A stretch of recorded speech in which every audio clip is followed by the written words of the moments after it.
and their supporters.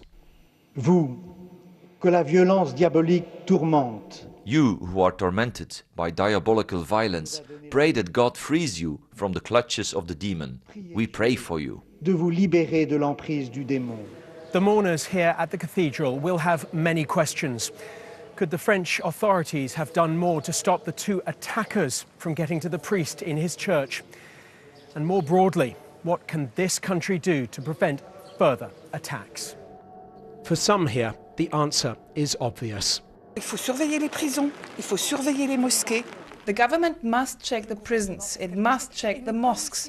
It must not allow people who try to go and fight in Syria to be free. Decades ago, Jacques Hamel also left his own country to go to war. He did his military service in Algeria, where the family of one of his killers has its roots. Karim Benayash's family is also from Algeria. He came here to share the city's grief. We Muslims of France, we have to be with our French citizen neighbors. We have to be with them, and with Christian, especially Christian, because they believe in the same God as us. France is a secular state, but this afternoon, the old rituals of the Catholic Church had their place. In the 15th century in Rouen, Joan of Arc was burnt at the stake. This city knows how to grieve for those who died for their faith. James Reynolds, BBC News, Rouen. And in a few minutes' time here on BBC World News Today, I'll be speaking to a French expert in teenage radicalisation. Now, in Syria, it's been another day of violence in the northern city of Aleppo as rebel fighters have continued their offensive to try to break the siege imposed by government forces. In Idlib province, there have been reports of a gas attack that's affected dozens of people. The BBC's Yogita Limai reports. Idlib is a Syrian province close to the border with Turkey, and it's seen increasing attacks in the past few days. These are people being treated at a local hospital after inhaling toxic smoke. The video is filmed by medical staff in the town of Sarakeb, where they say poisonous gas was dropped by an aircraft late Monday night. Dozens were treated and later discharged. The town is 20 kilometers east of the area where a Russian military helicopter went down a day earlier. No group has yet claimed responsibility for the attack. In Aleppo, it's been another day of violence. These are streets of the eastern part of the city held by rebel groups. It's been under siege by government-led forces. Rebel fighters launched a major offensive on Sunday night to break the siege, and the battle has continued. Rebel groups say they're making quick progress. The Syrian military has released this video and says its forces have been fighting back. The government has denied rebel claims that areas controlled by it have been taken over by the opposition. The town of Manbij was held by so-called Islamic State. But a major operation has been underway by a US-backed coalition to take control of it from IS. Kurdish fighters are leading the battle, and they now claim to have taken over large parts of the town. For Islamic State, the town is an important link leading out of its stronghold, Raqqa, and losing it would be a big blow. Yogita Limai, BBC News, Beirut. Now, PrEP is a drug that's been called a game changer in the fight against HIV. Pre-exposure prophylaxis is what it actually stands for. But who should be responsible for paying for it? Here in the UK, the High Court has just ruled that the National Health Service in England should pay for it. Previously, they said it should be funded by local authorities. Well, let's look at why campaigners say access to PrEP is such an important preventative drug. PrEP has been shown to reduce the risk of HIV infection by more than 90%. A handful of countries use it, including the US and France, to help protect the most at-risk gay men. The once-a-day pill can cost up to £400 or around $500 a month per person. Now, it works by disabling the virus and preventing it from multiplying. Our health editor, Hugh Pym, has more. Sadiq's life was put on hold when he was diagnosed as HIV positive. Just a month before, he thought he'd be chosen for a trial of the drug now known to prevent infection, but he narrowly missed out. He's back now to his training as a circus performer and says the argument in favour of the drug known as PrEP is clear. That's one thing that I don't think we think about PrEP a lot, is it stops the transmission of the fact, but it also stops the transmission of the psychological effects of being diagnosed with HIV, which can and do destroy people's lives. Trials have shown PrEP to be highly effective for those most at risk from HIV. The NHS argument was that in England, local authorities are responsible for sexual health and prevention, so they should pay for it. That was rejected by a High Court judge. If you ignore AIDS, it could be the death of you. So don't die of ignorance. AIDS is no longer the threat it was at the time of this advert in the 1980s. Thanks to new drugs, HIV patients are much less likely to develop AIDS. But campaigners say reducing the HIV infection rate is still a priority, and today's ruling is significant. We're really delighted, and it's such an important decision that could have such great an impact for people at risk of HIV. Why do you say the NHS should pay to protect people when they could look after themselves by having protected sex? The majority of gay men do protect themselves by using condoms, and we know from studies that condom use among gay men is much higher than the general population. But as with the general population, often people aren't able to successfully use a condom every single time. The legal battle is far from over. NHS England says it'll appeal against today's High Court ruling, and even if that fails, it's under no obligation to fund the drug or do anything more than consider its cost effectiveness alongside treatments for other health conditions. PrEP, subject to the appeal, will be seen and considered alongside 13 other treatments, including treatments for children with cystic fibrosis, prosthetic limb loss, and certain types of auditory implants. Scotland, Wales and Northern Ireland are facing the same dilemma as they try to come to a decision on PrEP. As far as Sadiq's concerned, the new drug deserves a fair hearing. I missed that chance, and that's why I advocate for PrEP. Other people in my position, with the right knowledge which can be provided, can stop themselves from contracting HIV. Even though I am in a good place and I am strong and I am healthy and I am fit, it still hits me every time I think about it. Hugh Pym, BBC News. Well, for more, I'm joined by Yousuf Azad from the National AIDS Trust, who led the legal challenge against the National Health Service in England. Let's just go over that point first of all. And why should the public, why should the taxpayer, why should the National Health Service pay for a drug when people could take action and practice safe sex themselves and protect themselves? Well, prevention is always cheaper and better than treatment. And spending money on PrEP is cheaper than spending money on a lifetime of treatment for someone who could have not got HIV if they were on PrEP. But it's still more expensive than spending money on somebody who has protected themselves through taking responsibility. Absolutely, and one isn't, well, asking for PrEP is responsible too, and I think we need to push back on the idea that someone wanting PrEP is being irresponsible or possibly being irresponsible. Someone who wants PrEP wants to protect themselves and their sexual partners from the risk of HIV infection. But coming to your important point, condoms, of course, apart from anything else, PrEP doesn't protect from other STIs. So no one is advocating for PrEP to replace condom use. And in the studies in the UK that have happened, the PROUD study, in the real world, actually PrEP doesn't replace condom use either. The issue, though, is we've been promoting condom use for 30 years.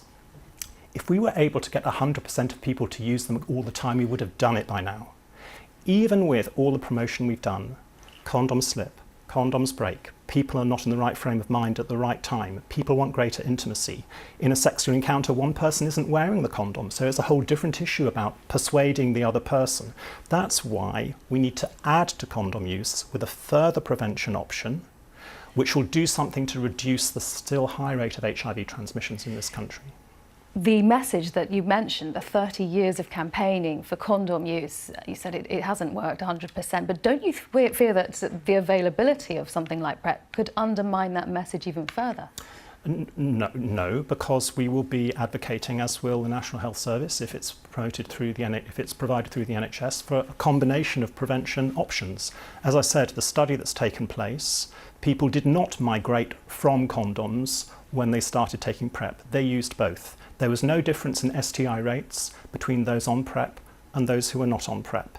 People on PrEP will go every 3 months to pick up their drugs and have a full sexual health checkup and sexual health promotion, be offered condoms too, and talk through issues they may have around safer sex. So this is about belts and braces. It's about strengthening further our sexual health response to sexual risk. It isn't about encouraging people to move from one option to one other option. Now, the NHS England has said it will appeal this. Where do you see this going next? Where are you heading? Well, we're disappointed, of course, because I have never read a judgment which so conclusively and comprehensively comes out in favour of every point of law that we made. But that process will go on. We're disappointed because it could delay things even further, and it's kicking the can down the road whilst every day 8 gay men are acquiring HIV, many of whom could benefit from PrEP. NHS England have said that they will, in parallel, now restart the decision-making process that they, to everyone's astonishment, abandoned in March, so that they'll be ready. They'll be ready with a view on PrEP, depending on the outcome of the appeal. But our message to NHS England is really, you say you prioritise prevention. This is a fabulous prevention option. It's so much cheaper than lifelong treatment. Really provide it as soon as possible. We must leave it there. Yusuf Azad, thank you very much from the National AIDS Trust. Thank you. Now let's turn to some of the day's other news stories. The president of the International Olympic Committee, Thomas Bach, has called for a complete overhaul of the sport's anti-doping system at the meeting of the IOC in Rio ahead of the opening of the Olympics on Friday. Mr. Bach said he wanted a more robust, efficient system and greater transparency. The newly elected governor of Tokyo has promised a formal review of the city's preparations for the 2020 Olympic Games. In her second day in office, Yurika Koike said an independent panel would assess whether tax money had been used appropriately. The Tokyo Games have been plagued with setbacks over the cost and construction of the Olympic Stadium. Well, as we were saying, the Rio Olympics opens on Friday, and one of the likely stars could be the Dutch sprinter Daphne Schippers. The 24-year-old will compete in the 100 and 200 metres and sprint relays, which brings to mind another Dutch woman who changed the way the world viewed women's sport. From our Greats of the Games series, David Eads looks back at the 1948 Olympics when Fanny Blankers-Koen, a 30-year-old mother of two, demolished records, rivals and prejudices. I now unveil the Rolls of Honour.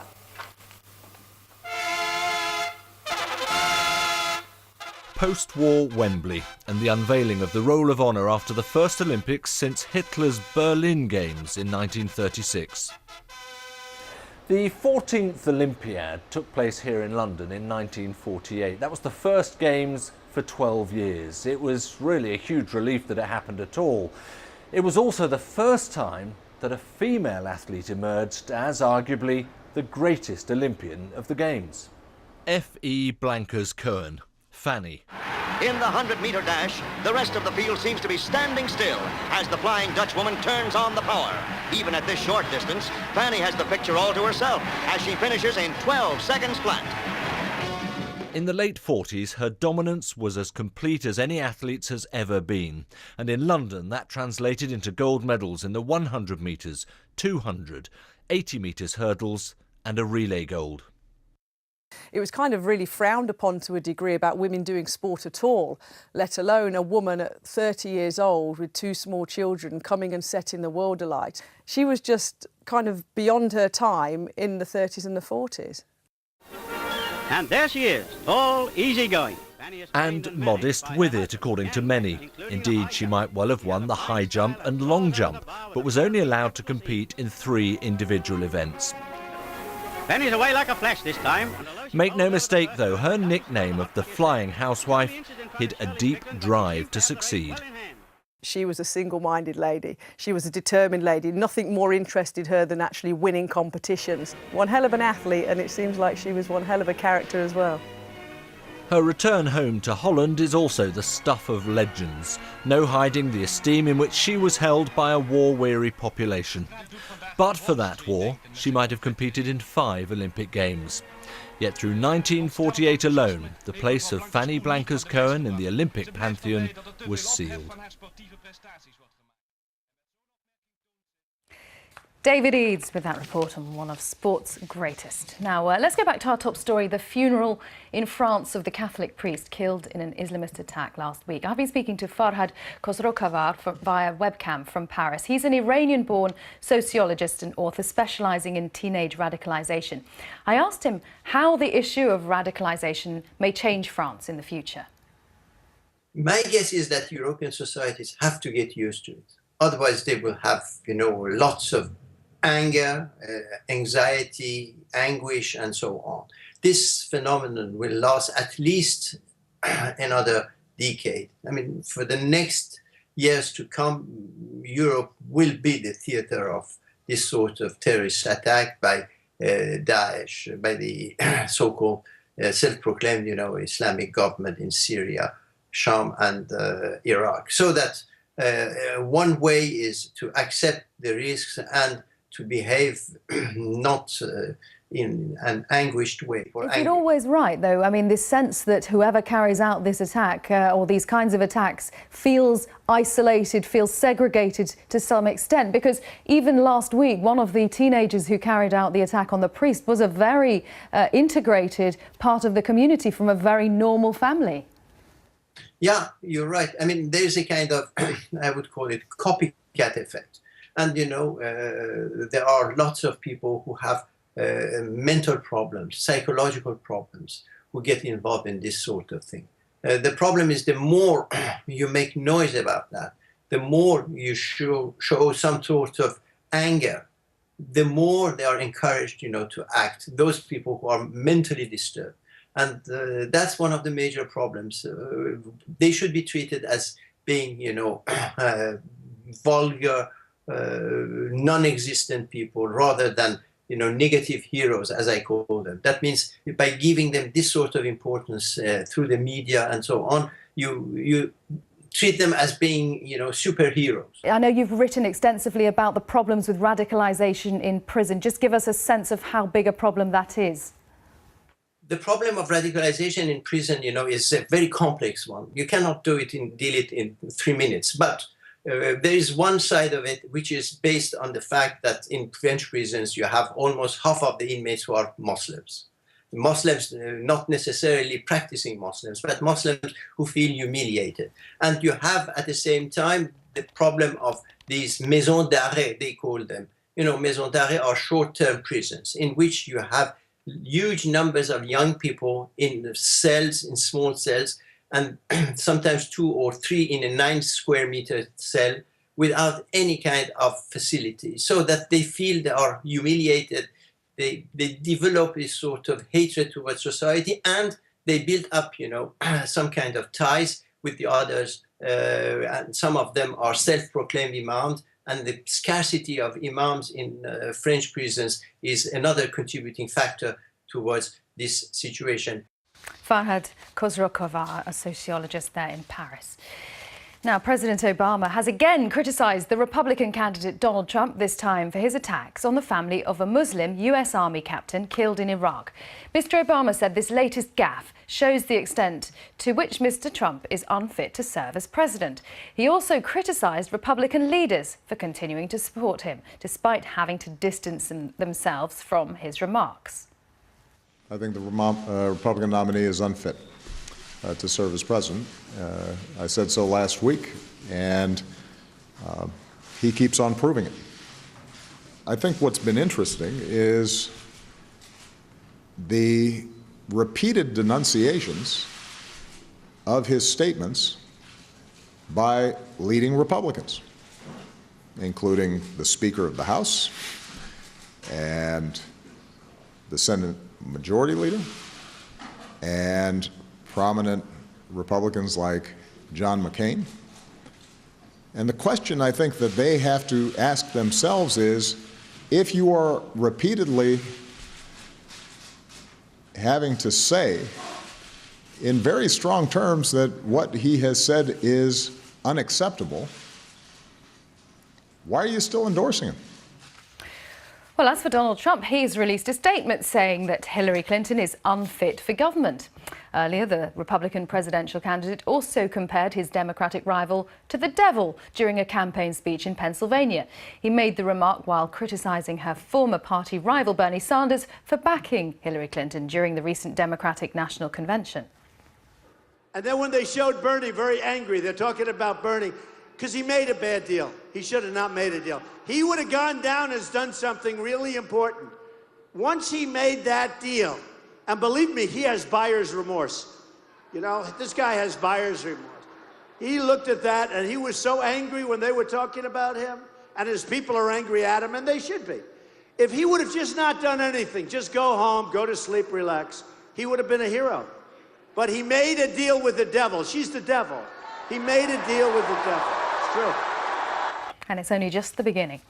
Now, if all this is getting too much for you, take a look at this. Beautiful beaches, extraordinary scenery and a school with just a handful of pupils. But the tiny Scottish island of Muck is having trouble recruiting a teacher. Parents have launched their own online search for someone with a love of the outdoors who can cope with the unique island lifestyle. Our Scotland correspondent Lorna Gordon reports from the Isle of Muck. Meet David, Jasper, Daniel, Kitty, Willow, Tara and Hugh. Almost the entire school roll on Muck. The new term starts in a fortnight and they still need a teacher, so their families have taken to social media to try to sell the job and the island. I'd want a teacher that knows how to garden, a teacher that knows how to, you know, teach lots of things, and I'd like a fun, imaginative and happy teacher. Muck is the smallest of Scotland's small isles. It's one road a little over a mile from end to end. You won't find a classroom like this anywhere else. Idyllic in the summer sunshine, but in winter very different. The island can get cut off, sometimes for days, and the outgoing teacher says her replacement will have to come prepared. Some days there's, you know, a short distance from the school to the hall, and some days we wouldn't try that. It would be too windy to risk taking the children in that direction. So when we say good waterproofs, we mean really good waterproofs. The island's at the mercy of the weather and the Atlantic waters. Letters, food supplies and the doctor all have to come by boat. There are other rural and remote communities in Scotland which from time to time also have problems recruiting a teacher and then getting them to stay long term. And while there can be challenges in a place like this, there are also rewards. It's a beautiful island. There's a very, very good, strong sense of community, and everybody wants to, everybody helps each other out. That can be handy when a trip to the shop requires a near 20-mile ferry journey to the mainland. Life this remote is not an easy sell, and time's now tight till the new school year. It's going to be difficult for the kids. They've had such a wonderful teacher for the last couple of years that any uncertainty like that is quite unsettling, not only for the kids, for the community as well. The children will have supply teachers till a permanent replacement can be found. They know here that island life is not for everyone, but there's already been interest from across the world to the children's appeal online. They hope someone will fall in love with Muck and its school. Lorna Gordon, BBC News on the Isle of Muck. Well, get in touch with them if you fancy the job. Get in touch with us if you want to talk about any of our stories on Twitter and @KarenBBC. We also have a Facebook page too. Thanks very much for watching today.